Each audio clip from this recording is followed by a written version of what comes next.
গত কয়েক মাসে সারা দেশের যে কোনো জায়গা থেকে যখনই আমাদের নেতাকর্মীর বিরুদ্ধে অভিযোগ উত্থাপিত হয়েছে, আমরা অভিযোগের প্রাথমিক সত্যতা পেলেই চূড়ান্ত ব্যবস্থা গ্রহণ করেছি। গত প্রায় এক বছরে আমরা আমাদের হাজারো নেতাকর্মীকে বহিষ্কার করেছি। আমরা কোথাও দায় এড়ানোর রাজনীতি করিনি, আমরা কোনো ঘটনা ঘটলে অস্বীকার করিনি, বরং দায় গ্রহণ করে সর্বোচ্চ সাংগঠনিক ব্যবস্থাটুকু নিশ্চিত করেছি। কিন্তু আমরা যে হাজারো নেতাকর্মীর বিরুদ্ধে সাংগঠনিক ব্যবস্থা নিয়েছি, প্রশাসন কি তাদের বিষয়ে যথাযথ আইনি বা প্রশাসনিক ব্যবস্থা নিয়েছে? না নিয়ে থাকলে কেন নেয়নি, এটাও আমরা জানতে চাচ্ছি আপনাদের মাধ্যমে। গত প্রায় এক বছরে দেশের আইন শৃঙ্খলা পরিস্থিতির আশানুরূপ উন্নতি তো দূরের কথা, সাধারণ মানুষের জীবনের ন্যূনতম নিরাপত্তা নিশ্চিত হয়নি। আপনারা দেখেছেন গতকাল খুলনা যুবদলের একজন বহিষ্কৃত নেতাকে গুলি করে ও রক কেটে হত্যা করা হয়েছে।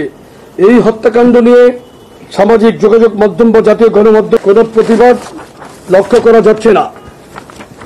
এমনকি চাঁদপুরে খুতবা দেওয়ার সময় একজন ইমামের উপর নারকীয় কায়দায় প্রাণনাশের উদ্দেশ্যে হামলা করা হয়েছে।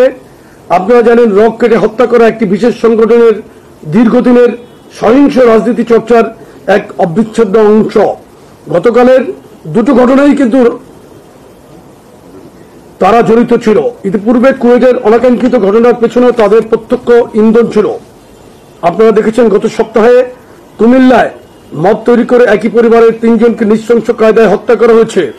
ইতিপূর্বে ঢাকা বিশ্ববিদ্যালয়ের ফজলুল হক মুসলিম হলে তোফাজ্জল নামীয় এক নিরীহ যুবককে এবং পরবর্তীতে ছাত্রদল নেতা সাম্যকে বর্বর কায়দায় হত্যা করা হয়।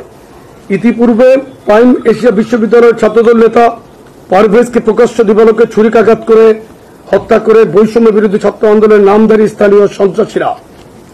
বর্তমানে প্রশাসনিক ব্যর্থতার কারণে দেশের আইন শৃঙ্খলা পরিস্থিতি বিপর্যস্ত। একটি সুযোগ সন্ধানী বিশেষ গোষ্ঠী রাজনৈতিক উদ্দেশ্য প্রণোদিত সিলেক্টিভ প্রতিবাদ করে বিএনপি এবং তার অঙ্গ সহযোগী সংগঠনের বিরুদ্ধে উস্কানিমূলক কর্মকাণ্ড এবং তীব্র কুরুচিপূর্ণ বক্তব্য বিবৃতি দেওয়া শুরু করেছে। বাংলাদেশ জাতীয়তাবাদী দল বিএনপি ইতিমধ্যে দুষ্কৃতিকারীদের গ্রেপ্তার করে আইনের আওতায় আনতে সরকার ও প্রশাসনকে অসংখ্যবার অনুরোধ জানিয়েছে, কিন্তু সরকার ও প্রশাসন এক্ষেত্রে মারাত্মকভাবে ব্যর্থ হচ্ছে। আমরা মনে করি সরকার পরিকল্পনা মাফিক প্রশাসনকে নিষ্ক্রিয় করে রেখেছে, যাতে দেশে অরাজক পরিস্থিতি বিদ্যমান থাকে এবং এই অজুহাতে জাতির দীর্ঘ প্রত্যাশিত জাতীয় নির্বাচন বিলম্বিত করা যায়।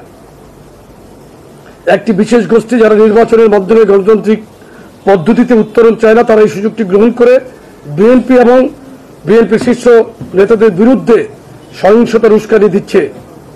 তারা চায় দেশে আরো অরাজক পরিস্থিতির সৃষ্টি হোক।